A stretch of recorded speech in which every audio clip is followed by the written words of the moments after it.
I couldn't believe what I was seeing. Simone, my wife of 5 years, was topless, bouncing on the lap of one of the guys in the hot tub below. From the look on her face and the look on the guy's face, it was pretty clear to me they were actually having intimacy. What the heck? Angry, I pulled out my phone and took a short video. I thought about changing into my swim trunks, but changed my mind. I sat on a chair in the room and thought back.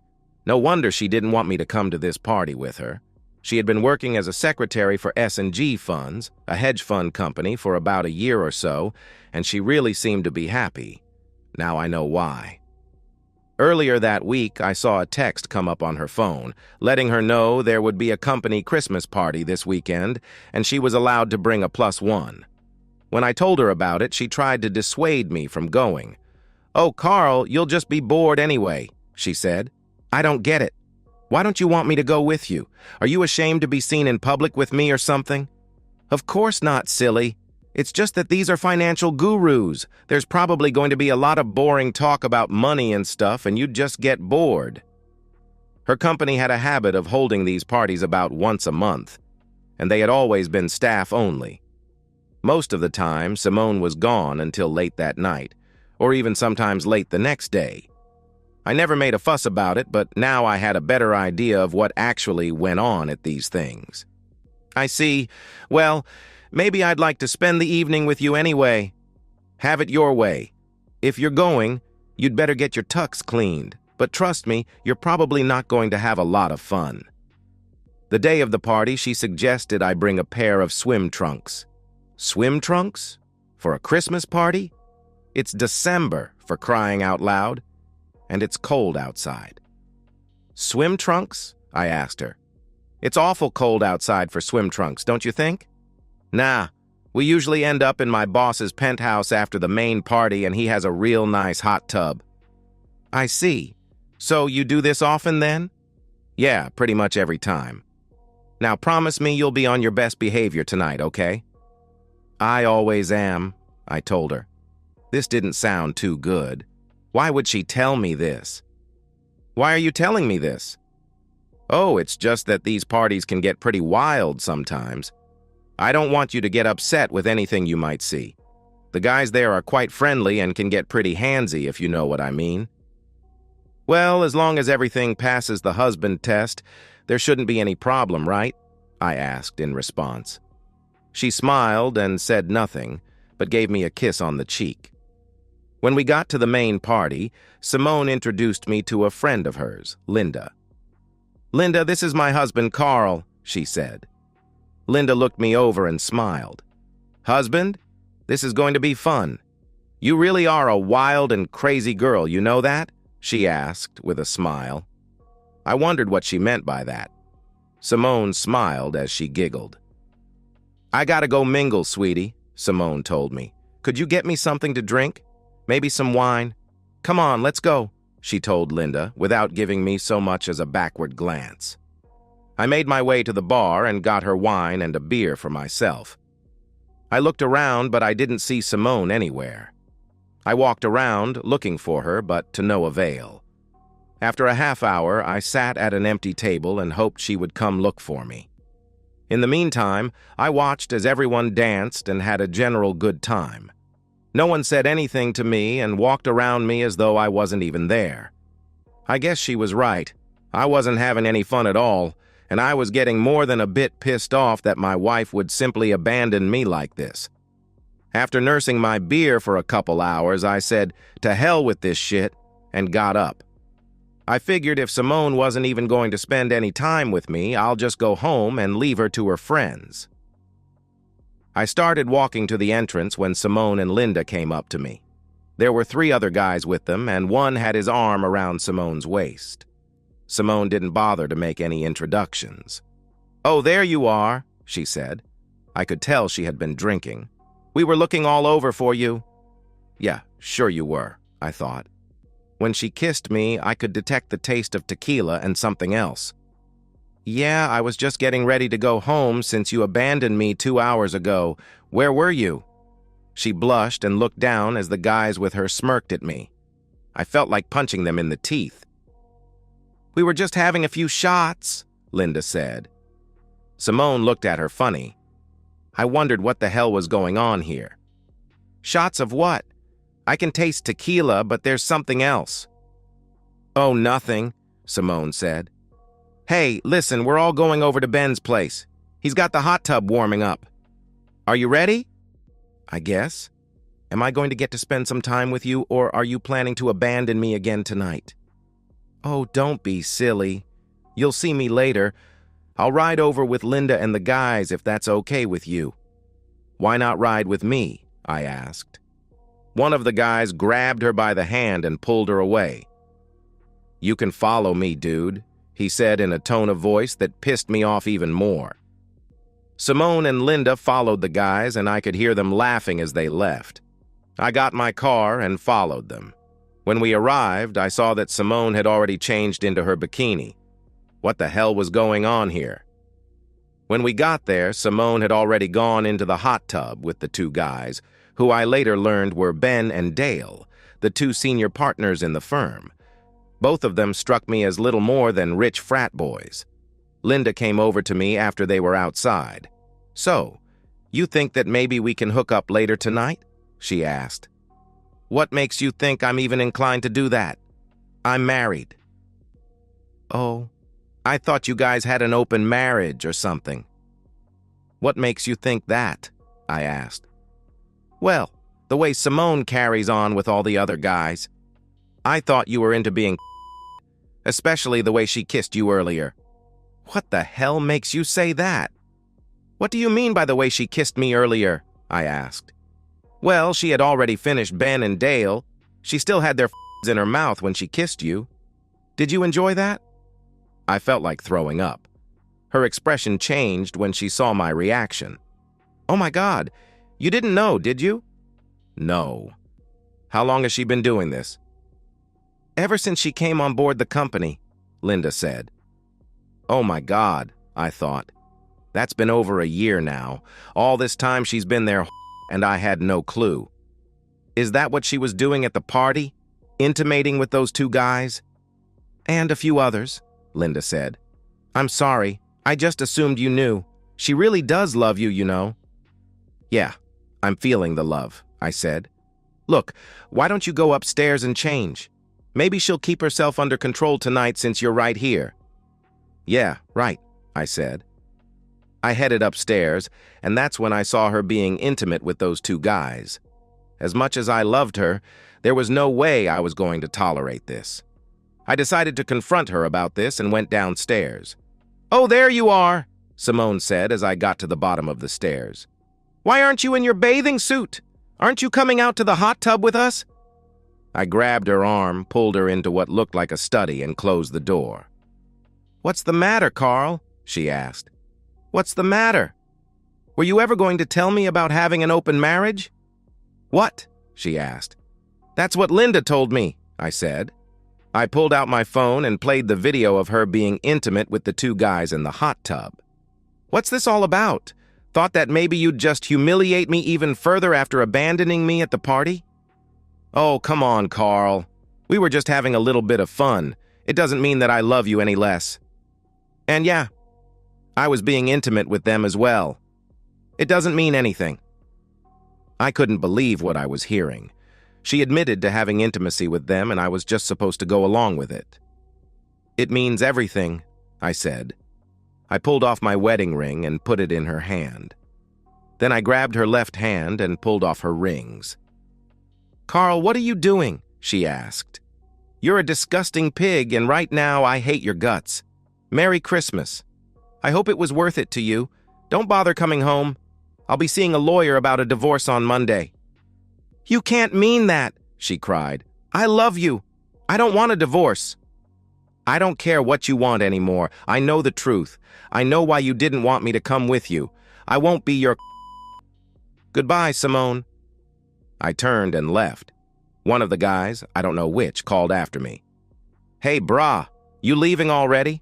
You know, that's one hot wife you got there. Glad you like her.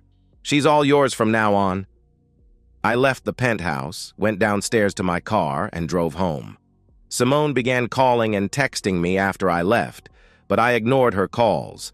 When I got home, I deleted her messages and blocked her number. I changed out of my tux, grabbed some trash bags, and began tossing her clothes and things into them. I put them into her car and pulled it out of the garage. I removed the garage door opener and changed the code so she couldn't get back inside. By then, it was about 2:30 a.m., and I was dead tired. I fell on the bed and instantly went to sleep. I woke up the next morning to the sound of our house phone ringing. I picked it up without thinking. "Yeah," I said when I answered. "Carl, it's me," Simone said. "Please come get me." "Heck you, you're not my problem anymore." "Carl, please, we have to talk," she begged. "No, we don't. If you have anything to say, you can say it through my lawyer. You do need to come get your car out of my parking space. I've already packed all your shit in it," I told her before hanging up. She called right back, but I unplugged the house phone. I had no desire to ever see her face or hear her voice again. I fell back on the bed and went to sleep, plugging the phone back in when I got up. That afternoon, after I finally woke up enough to be coherent, I looked and saw that her car was gone. Good. Maybe she finally got the message. I started looking online for a divorce lawyer and read all I could find about the divorce laws in our state. This was a community property state, but we didn't own any real estate, so that wouldn't be an issue. We had no children, so there would be no child support. She made as much, if not a little more than me, so I didn't think there would be any alimony. I also found that while most divorces in this state were no fault, there was a provision to file on the basis of adultery, cruelty, or abuse. That would make the divorce more costly and take more time to resolve, but I didn't care about that. After looking, I noted the number for one Jenny Hawkins, attorney at law, and decided to give her a call on Monday. As I was making my notes, my cell phone rang. I looked but didn't recognize the number. I figured Simone could have been using someone else's phone to call me, but it could have been anyone, so I decided to answer it. "Carl?" asked a female voice. "This is he," I said. "Carl, this is Linda. I just wanted to let you know Simone is staying with me for a few days. Are you really going for a divorce?" "Yes, I am," I said. "Carl, she's a wreck. She's in her room crying her eyes out. I'm afraid she's going to have a nervous breakdown." "I don't care. She brought it on herself." "Don't you have any feelings for her at all?" Linda asked. "Yeah. Right now they can be described as hatred and disgust. She's been f***ing around on me for a year or more, and she had the audacity to humiliate me in public. We're through." "But she loves you," Linda said. "So she claims." "Tell me, what did she do after I left? How long did you two stay at the penthouse? Did she intimate Ben and Dale again?" "She was upset," Linda said. "We all were." "You're not answering my questions," I said. "Okay, yeah, we all hooked up last night after you left, but only to help Simone feel better. You could have had a good time as well if you'd only stayed." "Where the heck do people like you come from?" I asked, incredulous. "I gotta go, Linda. Goodbye." I ended the call, and that's when I noticed 2 text messages from numbers I didn't recognize. The messages came in early this morning after I had gone to bed. I pulled them up and noticed that videos were attached to them. "Missed one hell of a party, bro," one message read. I played the video and saw Simone getting made airtight by 3 of the men at the penthouse. I recognized Ben and Dale, but didn't recognize the other. Linda stood next to them, naked. The man I didn't recognize looked into the camera and spoke. "That's quite a wife you have there, brah," he said with a shit-eating grin. "Too bad you weren't here. You could have had a great time." They all laughed as he said that. Even Simone laughed. Yeah, I thought. So much for loving me. The second video was similar, but it ended with Ben smearing his on my wedding ring while Simone held it in her open hand. She looked at the camera with a smirk and licked it off my ring. My resentment for her only intensified. I transferred the videos to my PC and made a copy for the lawyer. I thought about sending the videos to all of her friends and her family, but decided against it, at least for now. The info I got from Jenny's website indicated that I needed to be very careful about how I reacted to her actions. Any negative reaction on my part could easily undo my case, her site warned. Okay, so I decided to hold off for the time being. I didn't hear anything from Simone or Linda the rest of that day or the next, which was a good thing as far as I was concerned. I spent the rest of the weekend exorcising Simone's presence from the apartment. On Monday, I called my boss, explained the situation, and took a few days off for vacation. I knew I would be basically worthless, and my boss understood. He had gone through a divorce from a cheating wife, so he understood how I felt. I called Jenny's office and arranged for an appointment that afternoon. On the way to my appointment, I stopped at the bank and did everything I could to separate her from our joint account. I paid off her joint credit card, then canceled it. I took out half of everything and opened a new account in my name only. Jenny explained the divorce laws in our state and asked if I wanted to pursue an alienation of affection lawsuit against her bosses. She explained that it might not go very far, but there was always a chance, given the evidence I had. I told her to do what she thought best. "Where would like them served?" she asked me. "At their office," I said. I wanted them to experience a bit of the same public humiliation they had heaped on me this past year. She nodded her head and made notes. When we finished, I paid a retainer and then headed home. On the way, I got a call from Linda. "Hello," I said when I answered. "Carl, would you be willing to meet with Simone and me someplace this afternoon?" she asked. "Not really. I just finished seeing my attorney and she suggested I stay away from her. If she has something to say, she can do it through my lawyer. Would you like her contact information?" "Hold on," she said. I could tell she had placed one hand over the phone, and I could hear her talking to someone, but the voices were muffled. A few moments later, she came back on.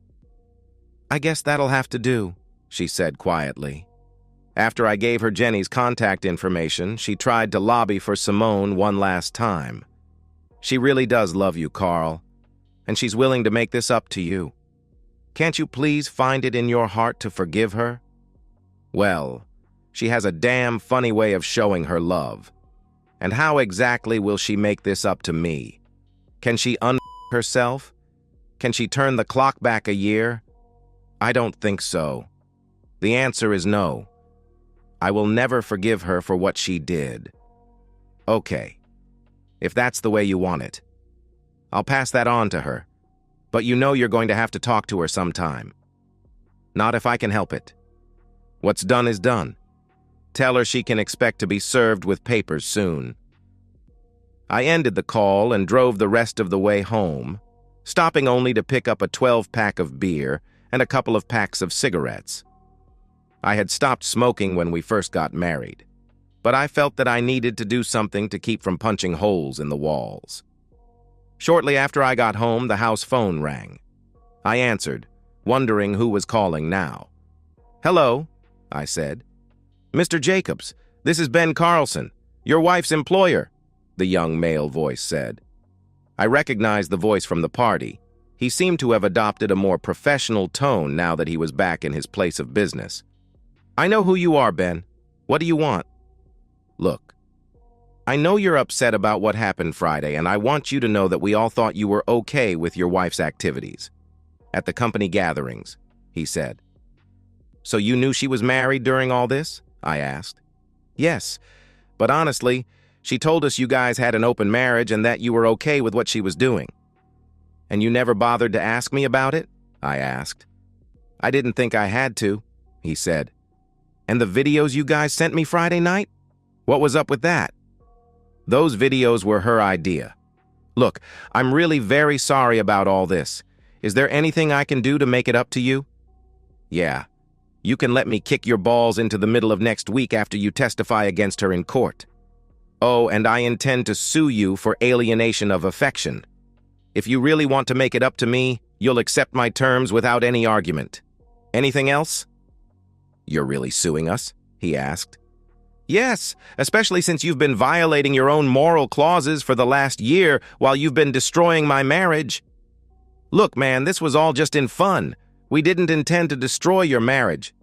Well, what did you think was going to happen? Did you honestly believe I would just sit back and applaud you for being with my wife and treating her like an object? It sounds like you've been reading too many stories online. Look, man, we can work through this. A lawsuit like that could ruin us. Not my problem. You shouldn't have turned my wife into your play toy. Goodbye. I slammed the phone down and grabbed a beer, then headed to the balcony for a smoke. I didn't hear anything from the cheaters until Wednesday, when they were served at Simone's office. I don't believe you actually did it, Linda said. You didn't even give her a chance to explain. Do you have any idea how humiliated she is right now? I really don't give a blip. She didn't care about humiliating me with her cheating, so I simply don't give a blip. Goodbye, Linda. Don't call here again, I added, slamming the phone down. God, that felt so good. A few moments later, I got another call. I recognized the number as coming from Ben's office. What? I yelled as I answered. You coward, he hissed. I'm going to get you. How dare you sue me? Simone wanted to be with all of us, you fool. Maybe you should have treated her better. Go ahead, jerk, I said.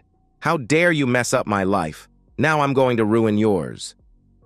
I slammed the phone down and called Jenny to tell her about Ben's threat. Good, she said. I'll file for a temporary restraining order against Simone as well as her cohorts today. I'll make sure you get a copy of the order. Remember what I said. Don't do anything stupid. What if he comes after me? I asked. Make sure that you have witnesses and don't instigate anything, she said. I understood what she meant. Later that afternoon, there was a knock on the door. True to her word, Jenny had filed the TRO and a courier had just delivered my copy. I decided to hedge my bets somewhat and purchased a small motion-activated camera to cover my front room. I also had a nice Louisville Slugger close to the front door just in case. I figured if Ben or his accomplices intended to make good on their threats, I needed to have something for evidence, and I needed some means of protection. Things remained relatively peaceful for the rest of the week. Thankfully, I didn't hear anything from Linda, Simone, or her boyfriends. Until Saturday night, that is. I was sitting on my balcony nursing a beer and a cigarette when I heard my doorbell. That was followed up by pounding on the door. I ground out my cigarette and went into the front room and looked out the peephole in the door. Sure enough, it was Ben, and I could make out someone with him. The pounding continued. Open up, Jacobs, I can hear you in there. Open up so I can kick your back. You're violating a restraining order. I'm calling the cops right now, Ben, I said as I dialed 911 on my phone. You wouldn't dare. Open up now, goddammit, he yelled. Take your medicine like a man, you little wimp. When the 911 operator came on, I told them what was happening at my door. We've gotten a couple of calls for that area and have already dispatched a couple of cruisers to your location. In the meantime, do not open the door until officers arrive. Thank you, I said before ending the call. The pounding continued and I began to wonder if he was going to break the door down. I clutched the bat tighter and waited. God damn it, open up before I break this door down, he yelled as he pounded on the door. I heard a commotion and looked through the peephole. I saw two very large police officers putting cuffs on Ben and the other man with him. One of the officers knocked on my door. Police, the officer said. I opened the door to see the two men in cuffs. Ben looked at me as the officer led him back to his cruiser. I'm not finished with you, wimp. I'm going to come back and kick your back. I looked back at the officer. Do you know this man? He asked. I nodded my head and showed him the copy of my TRO. He read it over and spoke on his radio before addressing me again. We'll be taking them downtown. They'll be spending the night with us. Can you tell me what this is all about? He took copious notes as I told him my story. Thank you for your cooperation, he said when I finished. I don't think he'll be giving you any more trouble for a little while. I closed the door and locked it before heading back out to my balcony with a fresh beer. The next day, the news of Ben's arrest hit the papers. Hedge fund CEO arrested, the headline read. The short story below didn't go into a lot of detail, but something told me this was just the beginning of his downfall. Over the next few days, more articles came out saying that a number of S&G's clients were leaving the company. It seems their clients felt they couldn't trust a company that ruined their employees' marriages. Naturally, this had an impact on the company's bottom line. Good, I thought. I went back to work the following Monday. It was difficult, but I managed to get some work done. I never heard from anyone for about 3 weeks. Then I got a call from Jenny. "Good morning, Carl. How are you holding up?" "About as well as can be expected." "Any word from Simone?" "Yes. She's gotten an attorney and they've petitioned the court for marriage counseling. The judge agreed and has ordered 6 sessions beginning this week." "They can do that?" I asked. "Yes, and it would be to your benefit to show up. If you don't, the judge can hold you in contempt of court and even put you in jail." "There's no way I'm reconciling with that woman," I told her. "I understand, but you need to show up anyway.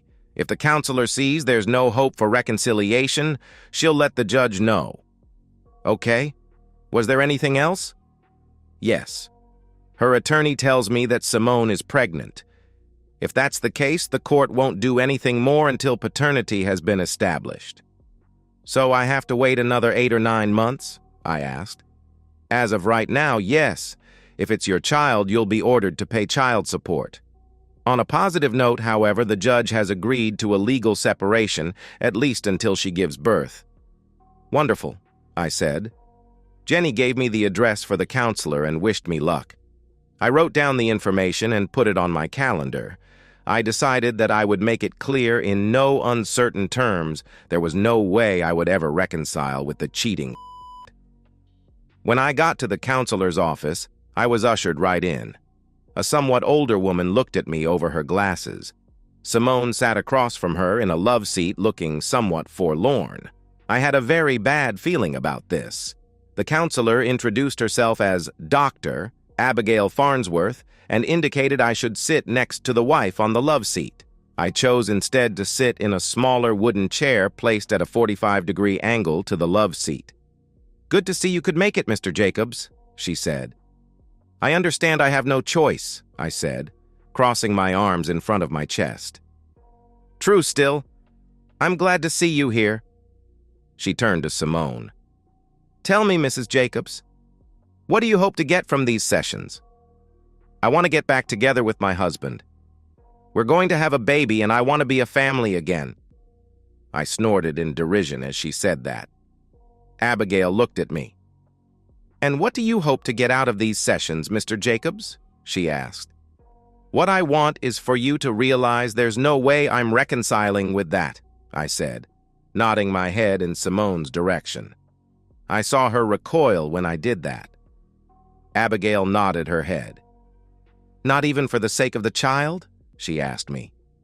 "I honestly don't think it's my child. If by some miracle it is, I'll pay child support and I'll do everything I can to be a father to it. But there's no way I'm reconciling with her. Period. End of sentence." "Not even for the sake of the child?" she asked. I pulled out my phone and brought up the videos that were sent to me. I showed them to Abigail. She was clearly disgusted with what she saw. When they finished, I put my phone back in my pocket. "I see you're married, Doctor. Tell me, if that was your husband in those videos instead of her, would you want to reconcile? And what if you learned he had been doing that to you for more than a year and actually did it in front of you? Would you reconcile then? This isn't about me. This is about the two of you. And now you have a little one to think about." "Wrong, Doctor. She has a little one to think about. I don't believe her child is mine. In fact, I'd be willing to bet on it. I would like a few answers from her, though."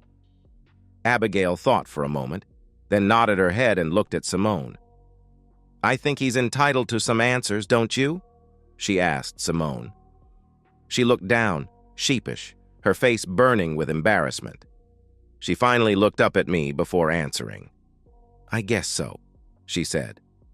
Abigail looked at me before speaking. "The floor is yours." she told me.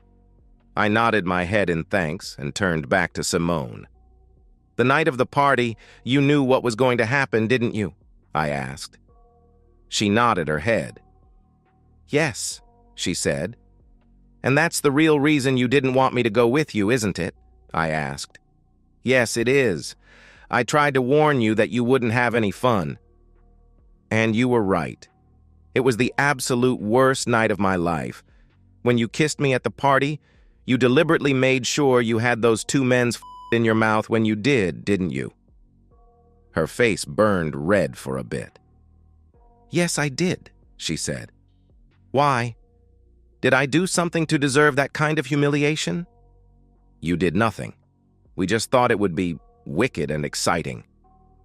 So all of you planned to humiliate me, didn't you? I asked. And you intended to humiliate me even further at Ben's place, didn't you? Yes and yes, she said sheepishly. How long have you been screwing those guys? I asked. Pretty much from the time I joined S&G, she said. Again, why? I asked. She shrugged her shoulders. Because I liked it. It was fun. It was naughty and exciting. They made me feel good. How many times did you give me or kiss me with their fluids still in your mouth? I asked. I don't know. A few I felt like throwing up after hearing that, but managed to keep myself under control. How many men did you have intimacy with since you started there? Not counting me, I said. I don't know. Maybe 4 or 5 dozen. 4 or 5 dozen, I asked, shocked. You've been intimate with 48 to 60 other men over the last year? My God, woman, are you out of your mind? Haven't you heard of STDs? What, were you trying to kill me off with something? Do you even know who the father of this child is? Not 100%, she said. But you expect me to raise it and pay for it, don't you? You're a real piece of work, you know that? But I love you, she said quietly. Well, I don't love you, I said, my anger building. Not anymore. In fact, I hate your guts right now, and I hope you rot and die of AIDS. Both of them looked at me, shocked. Simone looked as if she was about to start crying, but I didn't care. In fact, I wanted to hurt her even more with my words and started to say something else, but Abigail stopped me. That's enough, Mr. Jacobs. You've made your point. I see you're determined to throw away 5 good years of marriage. I didn't throw anything away. She did. The first time she spread her legs for another man, and it wasn't 5 good years. 4, maybe. The last year, she wasn't really my wife. She was just a fluid dump for everything she could get her hands on. You heard her. She screwed 48 to 60 men over the last year. She doesn't even know who the father of her child is. No, I will never, ever reconcile with that. All right. I think we've heard enough for today, Abigail said. I want to have a session with each of you on an individual basis, then we'll go from there. We scheduled our appointment for the next week and left. I heard Simone call out to me when we got to the parking lot, but I ignored her and went to my car. As I pulled out, I saw her slumped over her steering wheel, sobbing. Good, I thought. Let her feel some pain for once. That night, I got a call from a very angry Linda. I hope you're happy, she yelled. What do you mean? I asked in response. Simone is in the hospital. She had a miscarriage. She told me what you said and the way you treated her. So what do you want? Sympathy? I simply told the truth, which is a lot more than she did this last year, I said. Didn't you hear what I said? Your wife is in the hospital. Don't you care about that? Frankly, no, I don't, I told her. My God, you really are a bastard, she said quietly. Well, you guys only have yourselves to thank for that, I said. The very least you can do is go down and give them your insurance information. Legally, she's still your wife and you'll end up getting the bills anyway. I calmed down for a moment and remembered what Jenny told me. All right, what room is she in? Linda gave me the information and I went to the hospital. When I got there, I made my way to her ward and conferred with the nurse. I gave them my insurance information and briefly spoke to the doctor. Any idea what caused this? I asked the doctor. He shook his head. It's hard to say. There's a number of things that can happen in a pregnancy. How far along was she? I asked. I'd say maybe 9 or 10 weeks along, he said. That meant it was possible the child could have been mine. I would never know, however. It didn't matter, though. As far as I was concerned, her miscarriage only meant the divorce could proceed. How is she doing? I asked. She'll be okay. I want to keep an eye on her for a little bit, but she'll be able to go home in a couple hours or so. Thanks, I said before going into her room. She looked like hell, lying there in the bed. She looked at me with tears in her eyes. Linda stood at the end of her bed. Are you happy now? She spat at me. Be quiet, I growled. Linda recoiled before leaving the room. I then turned to look at Simone. I guess we're really through, aren't we? She asked. I nodded my head. Yeah, we are, I said. Do you really hate me as much as you said earlier today? She asked. Right this second, no, but there's no way I'm taking you back. You've proven that I could never trust you out of my sight. Every time you went to the store, I'd sit at home wondering if you were being intimate with the clerks at the checkout stand. Besides, I simply can't get past your blatant disrespect. I don't get it. I treated you like a queen all those years. Did I do something to make you turn your back on me all of a sudden? No, she said. You were the best husband and lover a girl could want. Obviously not, or you would have told those clowns to bug off. It wasn't you, it was me. They brought out the bad woman in me and told me that every guy wants to see his wife get taken by other men. I guess I just bought into their bullshit. I saw the other girls doing it and thought, why should I miss out on all the fun? And that's all it was, just fun. Yeah, I said. It's all fun and games until the spouse finds out. I waited a few moments before continuing.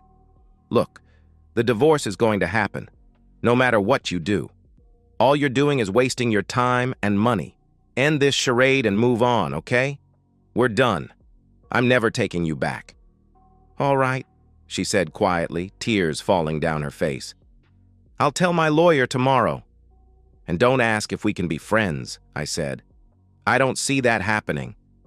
The tears kept falling down her face. I'm really sorry, she said quietly. I looked at her for a few moments. Yeah, I said as I began to leave her room. Goodbye, Simone. I could hear her cry as I walked away. Tough shit, I thought. Good riddance. A few days later, I got a call from Jenny. True to her word, Simone dropped all of her objections to the divorce. Abigail wrote a report that said reconciliation was impossible. She included a suggestion that I go through anger management, however. The judge agreed and made the same recommendation, although she fell short of making it an order. Jenny managed to get settlements from S&G funds as well as Ben and Dale about a month later. She handed me the largest check I had ever seen in my life. That's minus my take, of course, she said. Of course, I responded. I deposited the check and went on with my life such as it was. S&G, or Sodom and Gomorrah, as I tended to think of it, closed its doors about 6 months later.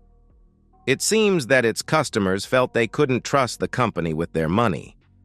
Wonder why, I asked myself. I never heard from Ben and Dale after that day at the apartment. They both spent 30 days in the county jail for their stunt and apparently didn't want to go back. Their reputations in the community were destroyed, and they left for greener pastures on the West Coast. Simone and Linda continued living in the same apartment and ended up working in a strip mall retail store, one of those places that specialized in women's clothing and cosmetics.